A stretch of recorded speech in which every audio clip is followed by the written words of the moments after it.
بهذا الأرقام. ڕاکان جبوری پارێزگاری بە وەکالەتی کەرکووک لە نووسراوێکدا داوای لە دام و دەستگاکانی دەوڵەت کردووە. ڕێژەی فەرمانبەران و نەتەوەکان لە دام و دەستگاکانی حکوومەت بە نووسراوە ڕاستە ئیدارەی کەرکووک بکەن بۆ دابەشکردنی پۆستەکان بە ڕێژەی لە 132 بۆ هەر نەتەوەیەک.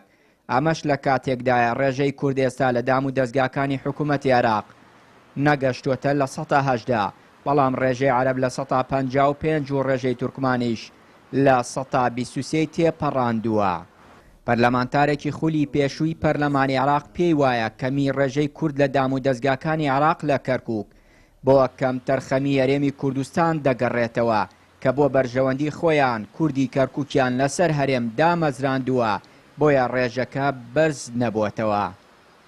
یاران پرسە پرسێکی گرنگە قسەکردن لەسەری و کورد خۆی هۆکاری سەرەکی بووە کە ڕێژەی فەرمانبەرانی بەو شێوەیە بمێنێتەوە. هۆکاری ئەساسیش حکوومەتی هەرێم بووە. حکوومەتی هەرێم ینی کورد ڕووی لە حکوومەتی هەرێم کردووە و حکوومەتی هەرێمش ئەیویست کورد لەم شارە فەرمانبەری ئەو بن بۆ ئەوەی ڕزقیان بەدەستی بێ، بۆ ئەوەی بتوانێت تەحکومیان پێ بکات بۆ پرسە حیزبی و سیاسیەکان.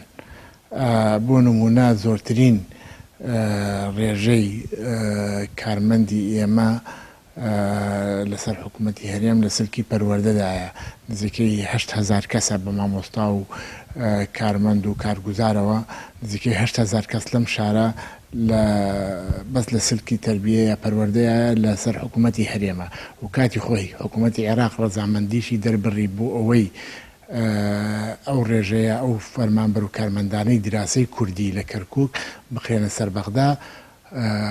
حیزبە کوردیەکان و حکوومەتی هەرێم ئاستەنگ بوون لەبەر ئەوەی نەیان هێشت کورد بگەڕێتەوە. ئەمتیازێکیان دانابوو لە حکوومەتی هەرێم بۆ 100,000 دیناریان دانابوو بۆ مامۆستا بۆ ئەوەی پابەند بێ بە هەرێمەوە بەرەو ناوەند نەڕوە.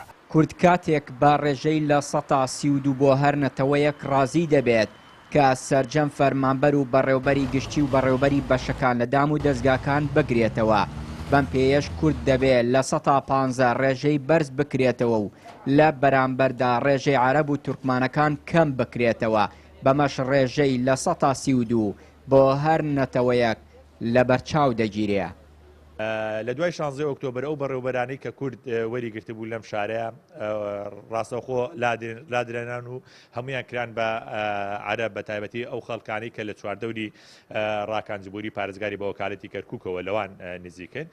ئێستاکە هەوڵ ئەدرێ لە دوانووسراویشیە کە ڕاکان جبوری پارێزگاری بە وەکالەتی کەرکووک ئاماژەی پێکردووە کە بەڕێوەبەری دایرەکان لەسەر ڕێژەی 132 دابەش بکاتەوە.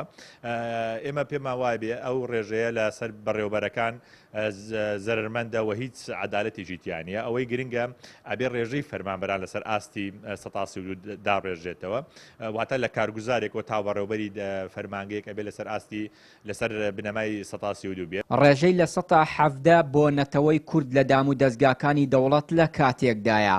کورد نیوەی ڕێژەی دانیشتوانی کەرکووک پێدێنێت و لە هەڵبژاردنەکانی عێراق براوەی هەڵبژاردنەکانە، بەڵام ڕێژەی لە 155 بۆ عەرەب و 123 بۆ تورکمان هاوسەنگی لە نێوان پێکهاتەکان تێکداوە و کوردی زیاتر پەراوێز خستووە.